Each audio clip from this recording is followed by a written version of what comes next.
And మీరు చూసినట్లయితే తెలంగాణ రాష్ట్రంలో ప్రతిపక్షాలు ఉన్నాయా? ప్రభుత్వం ఉందా లేదా పక్కన పెడితే ప్రభుత్వం అసలు ఏం నడవట్లేదు. కానీ నేను అడిగే ప్రశ్న ఏంటంటే ప్రతిపక్షాలు ఉన్నాయా తెలంగాణలో?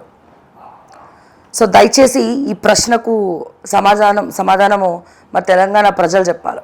సరే, ఏంది శ్రావ్య ఎప్పుడు ప్రతిపక్షాలని మాట్లాడతావు? ఎస్, ప్రతిపక్షం యొక్క వాయిస్ అంత బలంగా ఉంటుందండి. ఎందుకని?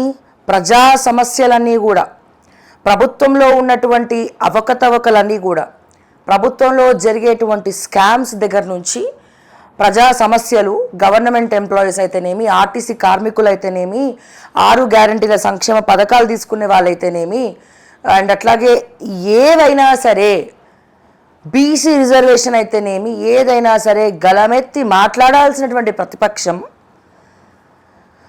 ప్రభుత్వం ప్రతిపక్షాలు రెండూ కలిసి కూడా డైవర్షన్ పాలిటిక్స్తో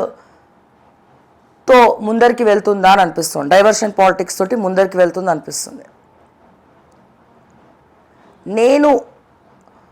నేను చూసినటువంటి కుందేలు, నేను పట్టుకున్నటువంటి కుందేలుకు 6 కాళ్ళు, పోనీ 7 కాళ్ళు అన్నట్టు తెలంగాణలో రాజకీయాలు నిద్రపోతున్నాయి.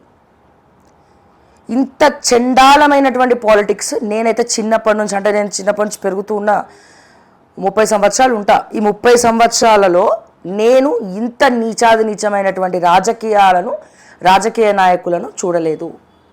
ఒక మంచి పవర్ఫుల్, ఒక మంచి గ్రేస్ లీడర్ కనబడట్లేదు, కనుమరుగైపోయింది. తెలంగాణకు ఒక అసంతృప్తి వచ్చింది. ఆ అసంతృప్తిని భర్తీ చేయాలంటే ఎవరు కావాలి మనకి? ఎవరు రావాలి మనకి? సరే, కాంగ్రెస్ వాళ్ళు ఎంతసేపు బీఆర్ఎస్ మీద బురద జల్లే ప్రయత్నం చేస్తున్నారు. అయిపోయింది, అది అయిపోయిన స్టోరీ. పోనీ అరెస్ట్ చేస్తారా? ఫోన్ ట్యాపింగ్ కేసులో కేటీఆర్ని అరెస్ట్ చేస్తారా? ఫార్ములా ఈ రేస్ కేసులో కేటీఆర్ని అరెస్ట్ చేస్తారా? పోనీ కాళేశ్వరం కేసులో కేసీఆర్ గారిని అరెస్ట్ చేస్తారా? చెయ్యలేరు. అది సాధ్యం కాదు. ఇటు బీజేపీకి తెలుసు, అటు కాంగ్రెస్కి తెలుసు, ఇటు బీఆర్ఎస్కి కూడా తెలుసు.